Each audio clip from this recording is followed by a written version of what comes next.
Good morning. How are you today? Good to see you today. What if creativity wasn't a contest to win, but instead was a conversation to join? What if the real magic isn't found in standing out like our culture tells us, but instead in standing with? In a world that tells us to hustle, to brand, to outshine, what if we chose something different? What if we built a creative life not on competition, but on connection?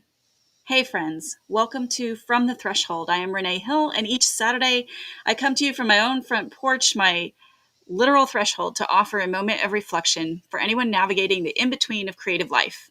It's not a tutorial or a checklist, but my hope is that it becomes a place where you can reconnect with your own creative story with a little more compassion. Wherever you're listening from, I am so glad you're here. Today marks week 6, the final reflection in our series on Limina's creative core values. And over the past 5 weeks, we've explored creativity as a birthright, depth over speed, storytelling through making, exploration without rules, and the transformative power of creativity. And now we come to the last one on the list, the one that shapes the culture when we are creating together. It is connection over competition. Building a creative community that shares, grows, and evolves together.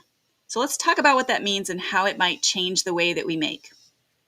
What comes to mind when you picture a quote, real artist? For many of us, it's this idea of a solitary figure locked in a studio, genius just pouring out in silence, untouched by the outside world. It's a romantic image, but also a really lonely one. And I think that it's shaped a lot of how we relate to our own creativity. We think that we have to go it alone, that if we ask for help, that we aren't a real artist, that if we share ideas, that we're going to lose some imagined edge, that creativity should feel isolated and even competitive. But what if that story isn't true? What if creativity isn't meant to be a private possession, but a shared current that we all get to dip into? What if your next creative breakthrough comes not from shutting the door tighter, but instead from opening it wider? Here's the truth that I have learned over time. Creativity might often begin in solitude, but it deepens in relationship. When we make beside one another, not to impress or outperform, but to witness and encourage, something opens. We remember that art is older than ego, that stories were meant to be passed, that making is richer when we are not just creating things, but creating with and for one another. We've been sold this myth that the creative life is a solo endeavor. But if you look deeper into history, if you look deeper into history or tradition or memory, you'll find that making has always been communal. Quilt circles, writing groups, community dances or theater, songs and stories passed from one voice to another around a fire. In so many cultures, creative practice was never meant to be private. It was a shared rhythm, woven into daily community life, into seasons and rituals and relationships. Mothers taught daughters, neighbors traded patterns, stories were embroidered into cloth so a community could remember together.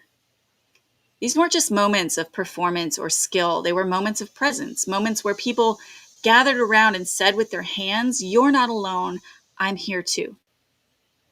Somehow we've drifted from that.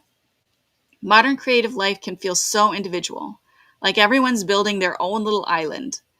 But islands weren't where art began. Art began in circles, in kitchens, in whispered stories, and humming songs, in the act of saying, "This matters, let's make it together."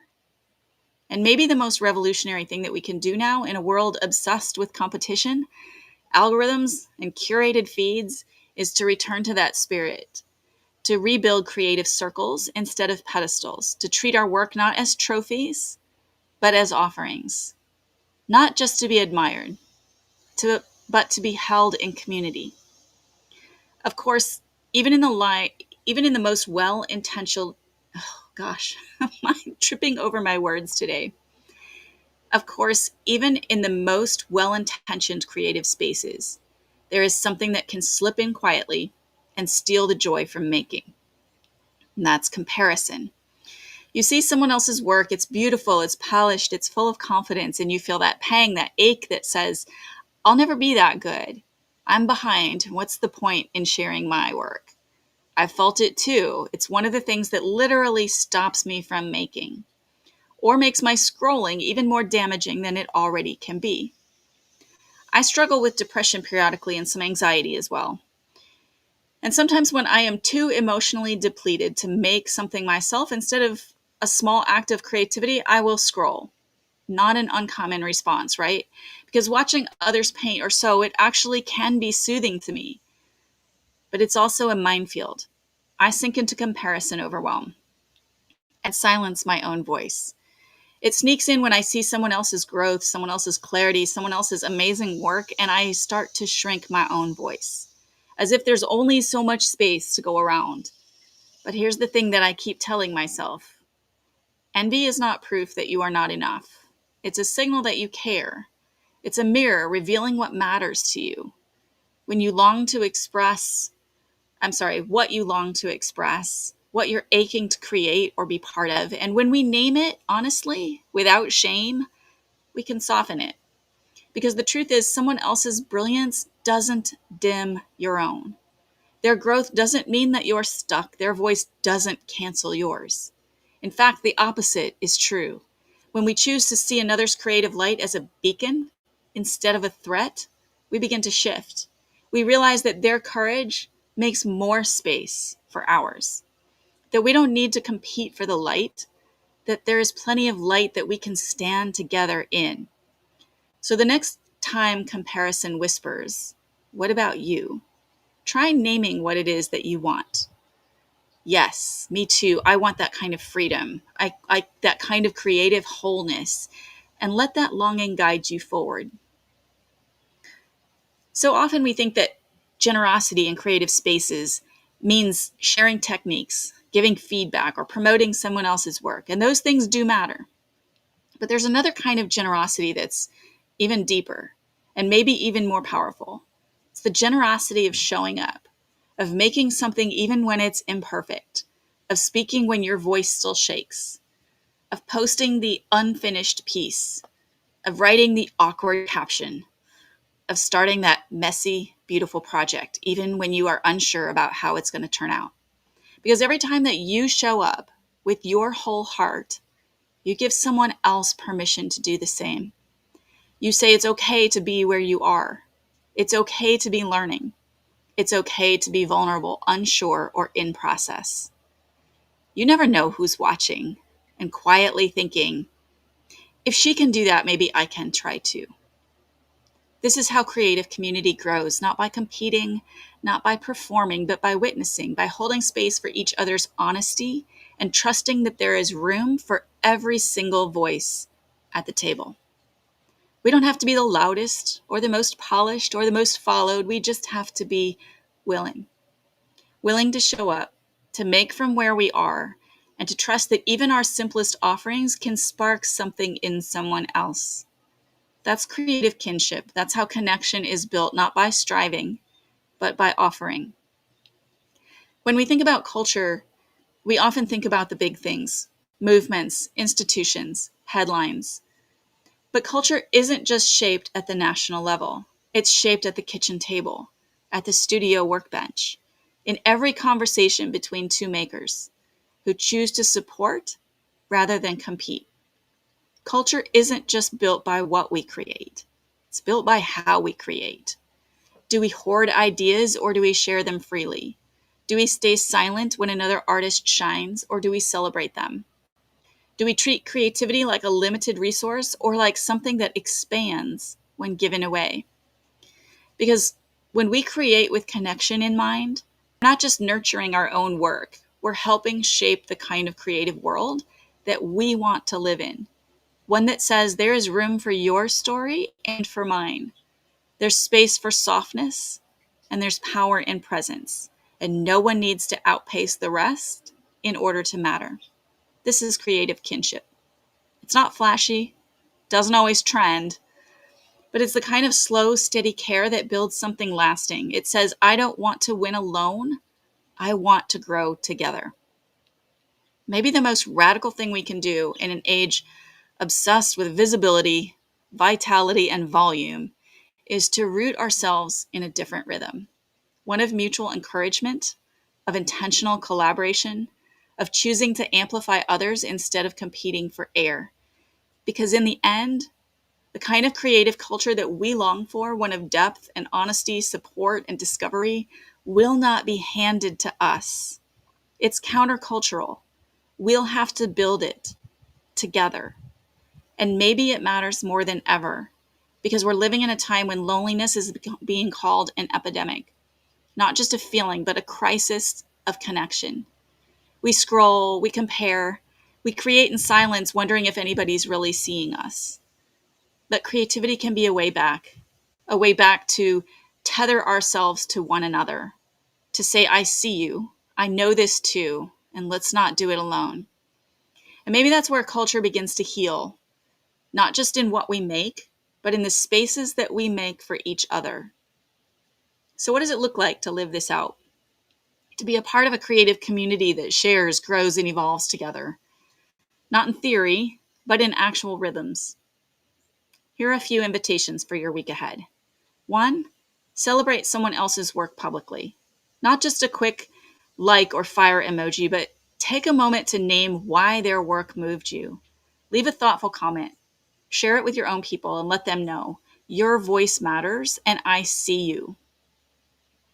I'm actually going to start this as a daily practice in the weeks to come. 2, name your creative lineage. Think about the people who shaped you directly or indirectly, a parent, a teacher, a poet, a maker, someone whose work gave you courage. Honor them. Maybe even say their names out loud while you create this week. Let your work carry their echo forward. 3, reach out to one creative soul this week, not to network, not to pitch, just to say, I'm thinking of you. Your work resonates with me. Sometimes the most profound collaborations begin with simple connection. And 4, support someone whose voice is different than yours. Lift up a perspective that you don't share. Celebrate a story that you couldn't tell. Buy the book, repost the art, name the brilliance, not because it reflects you, but because it enriches the world. None of these are dramatic. None of them will probably go viral, but together they help build a culture where everyone gets to belong, where our creativity becomes a shared inheritance, not a solitary performance. A culture that says you don't have to compete in order to matter. You just have to show up and keep the door open. If you'd rather carry these thoughts quietly this week into your journaling or your stitching or your walks or your windowsill daydreams, here are a few reflection questions that you could sit with. First, where have I been holding my creativity too close out of fear, perfectionism, or comparison? What might it feel like to open that door just a little? And 2, who has shaped my creative journey, whether they know it or not? What part of their legacy am I still carrying forward? And 3, when was the last time I reached out to support another maker? What might shift if I made that a rhythm and not a rarity? And 4, what if my creativity wasn't something to prove, but something to offer? These aren't questions to rush. They're meant to linger, to rise again when your hands are busy and your mind is still. Because that's where so much creative wisdom lives, not in the answers, but in the space between question and answer, where we wrestle with meaning and intention before we take action. So here we are, at the end of this 6-week journey through Limina's creative core values. We've talked about creativity as a birthright, about slowing down, about making as storytelling, exploration, and transformation, and now as connection. Because creativity isn't just something we do, it's a way that we live, a way that we relate to the world and each other. You don't have to do it alone. You were never meant to. Your creative voice doesn't have to shout in order to matter. Your work doesn't need to be perfect in order to be powerful. And your presence in a creative community isn't something that you earn, it's something that you carry. by the way you notice, by the way you witness, by the way you show up with your whole true self and make something honest. So as this series closes, here's what I hope you'll remember. The culture we live in tomorrow is being shaped today by what we make, by who and what we make room for. And creativity rooted in connection, not competition, is the soil where something enduring can grow. So keep showing up, keep lifting each other up, keep offering your thread. This is the kind of culture I want to live in, and I am so grateful to be shaping it alongside you. If this reflection felt like something that you want more of, you might enjoy the Limina letter. It's an email I send out every Sunday with thoughts about the creative life, and you can sign up through the link in the description or at liminacreative.com/letters. And of course, I will be here again next Saturday on the threshold if you would like to come on back. Next Saturday, we're going to talk about the name Limina Creative, where it came from and why it's important. I would love to see you then. Until then, stay passionately curious.